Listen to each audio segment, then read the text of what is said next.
I'm here to take you through the key global cues today. If you look at the Asian markets, well, the stocks in Asia have rallied after US benchmarks halted a 3-day slide, with investors migrating to value from growth companies as signs of a strengthening labor market tempered inflation worries. Investors will be watching China's open after MSCI's index covering the country's stocks fell into bear market territory. Australian markets were up 0.7%, Nikkei was up 1.7%, while Kospi was down close to around 0.8% in trade. If you look at the US markets, US stocks closed higher on Thursday, snapping a 3-session skid after improving labor markets data offset worrisome inflation data. US inflation readings for April pointed to a steady rise, fanning concerns that the Federal Reserve would raise interest rates earlier than expected.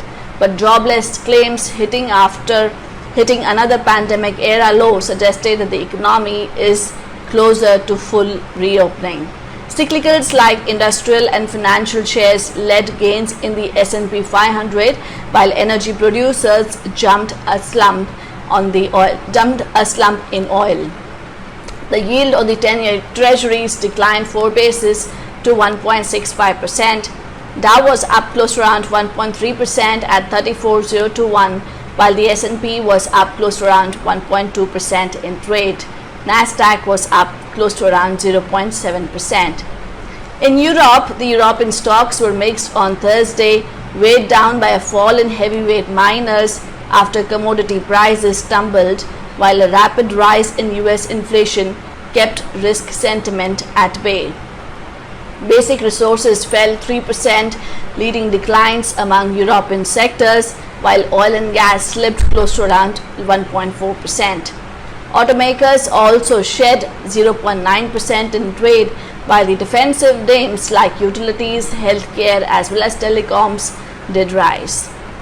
In Europe, DAX was up close to around 0.3%, while CAC was up around 0.14%. FTSE was down slightly, around 0.6% in trade. In terms of the oil prices, WTI crude fell 3.5% to $64 a barrel.